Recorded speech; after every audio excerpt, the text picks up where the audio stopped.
Hello student, welcome you all in today's video. Well student, today we are going to start a new poem from your English book, My English Garden. I think Unit 2 and Section B.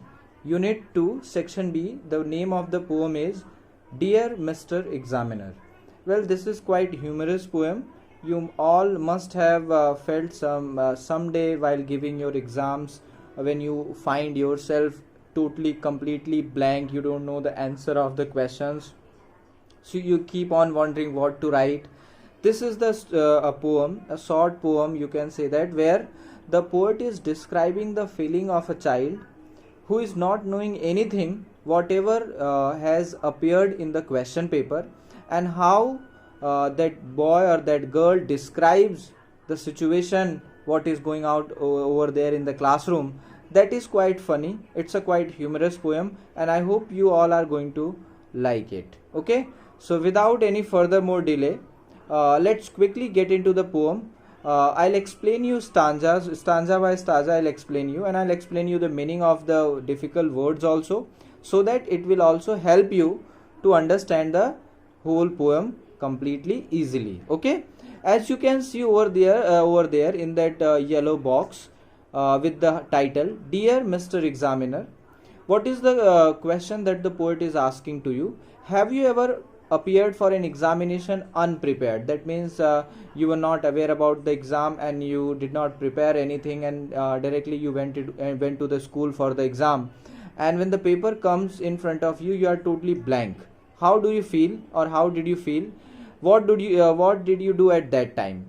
Now here a boy, or you can say that a girl, or the poet is sharing his experience. The poet is sharing his experience to attend a question paper, or to going for the examination in which he was totally unprepared. Okay, so let's start with the first stanza.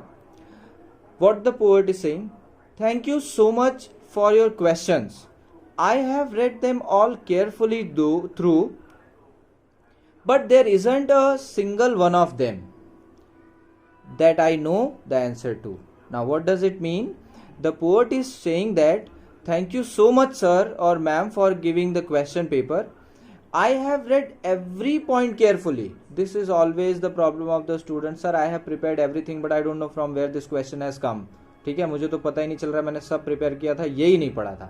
Like similarly the same way the poet is saying, I have read them all carefully, but there isn't a single one of them that I can answer. Even not a single question is there that I can answer. So I am not able to answer even a single question.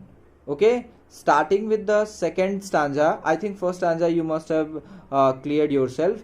The poet is thanking the teacher for giving the paper and saying that I have revised every chapter very thoroughly, but there is not a single question in this paper that I can answer. Okay, now second stanza. I have written my name as instructed, put the year, the month, the day, but after I had finished doing that, I had nothing further to say. The moment the poet got the supplementary for writing the answers, because he was not knowing anything, so he quickly wrote down his name, date of the examination, month, year and all that. Means basic instructions that are needed to be filled on the first page of the supplementary. He did all that thing, but after that, because he was not knowing anything about the question paper, he had nothing to do. After, that's what he is saying, I had further nothing to do. There was nothing that the poet can do because he was not knowing the answer of even a single question. Now coming to the third stanza. So I thought I would write down you a letter. So the poet thought that because I don't know anything about the poem, so it's better, why not I write down a letter to you. It's a kind of informal letter. I know I'm writing to a formal person, to a professional person, but I'm writing it informally. I'm just describing you about what is going on in the classroom. I'm just describing in the letter what is happening nearby, surrounding, or even into the classroom, what it's like to be for me. Okay, what I'm thinking about the people who is sitting in the class, even the surrounding outside. So I'm just describing that. The poet is not writing the question paper, he is just describing, he is writing a letter where he is describing everything what he is seeing in the classroom, even the outside. Coming to the fourth stanza, Mandy has written 10 pages. Mandy is the name of another student who is writing very thoroughly, but it's probably frightful guff. Guff means nonsense. You can see in your textbook also nonsense, which means that Mandy has, although Mandy had written 10 pages, but all those 10 pages are of no use.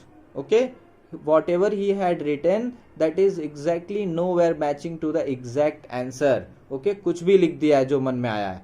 Okay, and Angela Smith is copying. Angela is copying from where? From her cuff. cuff. Cuff means when you try to hide something near the you can say that narrow part of the shirt or the coat sleeves.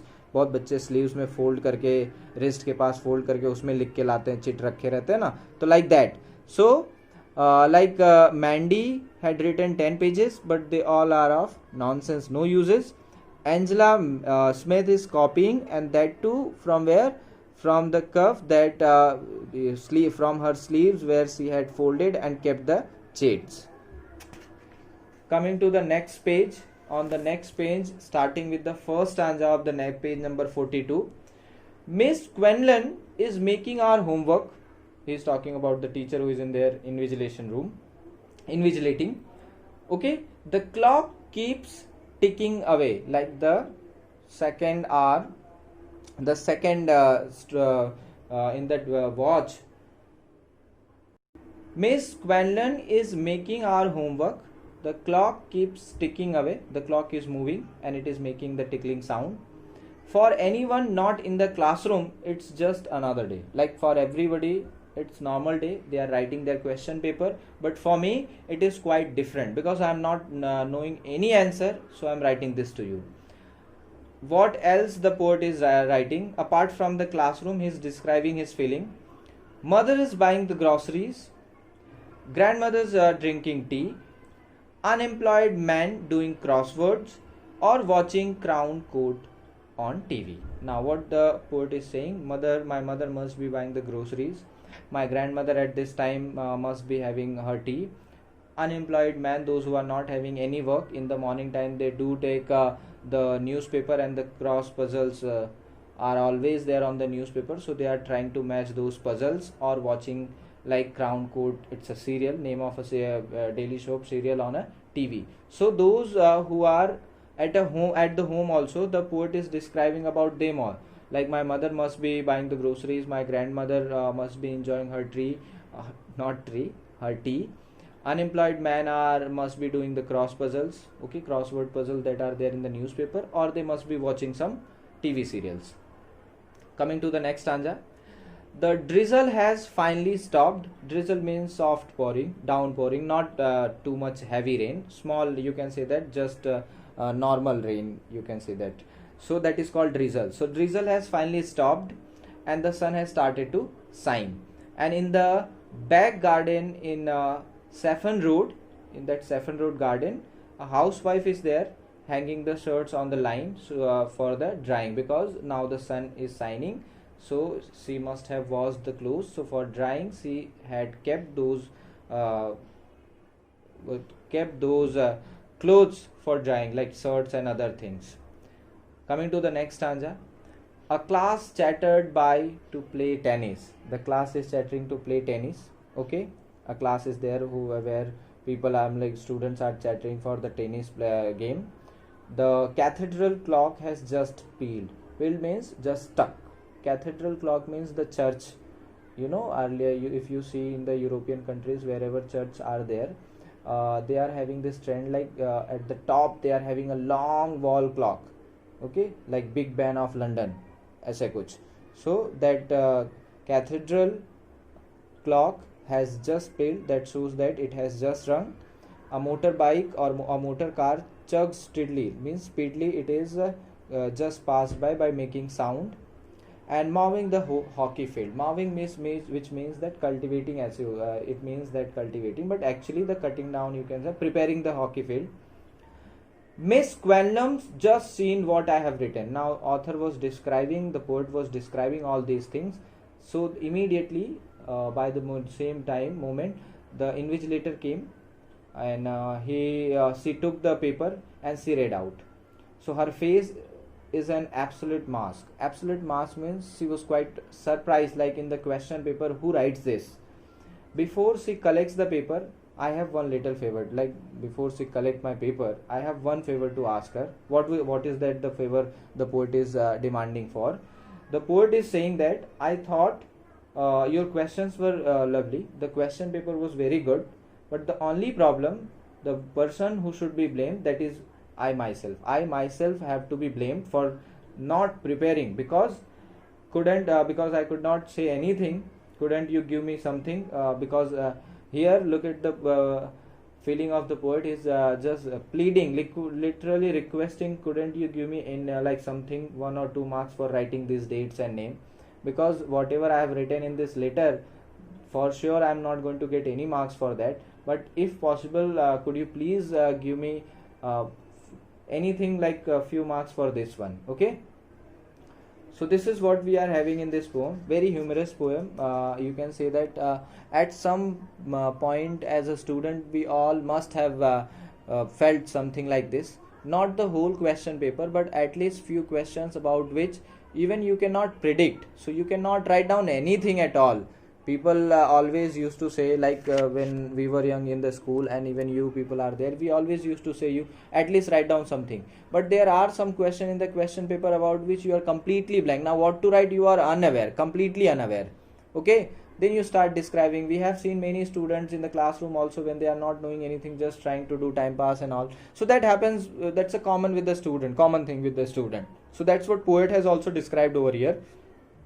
I hope this poem, it's a very easy poem, and you must have understood how the poet is describing his feeling, like he had not prepared anything. So after writing, after filling all the instruction on the supplementary, he just started describing the things happening in the classroom. He described about the Mandy who wrote 10 pages, but they all are nonsense. He described about the Angelina who is copying from the stuff, you can say that the chit that she had brought, and our invigilator is marking the homework, the clock is now moving or running, it is tickling, and it's afternoon time. The poet also describe about what must be happening at his home. Mother must be having purchasing the groceries, grandmother must be enjoying her tea, every time tea, and the unemployed man who were sitting at home, they must be playing the crossword puzzle in the newspaper, or must be watching some like daily soaps on the TV. Okay, it's a drizzling day. It's not a drizzling day now. Drizzling has stopped and the sun is shining, and a lady is just trying to dry out the shirts near the Saffron Road garden. Okay, the class is chattering for playing tennis, and I can see the cathedral clock just you can say that rang. A car just passed by making noise, and immediately the teacher came and took the paper.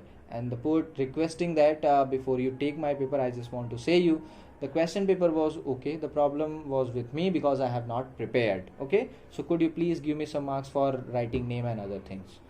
So this is what we had in this poem. In the next video I'll explain you the question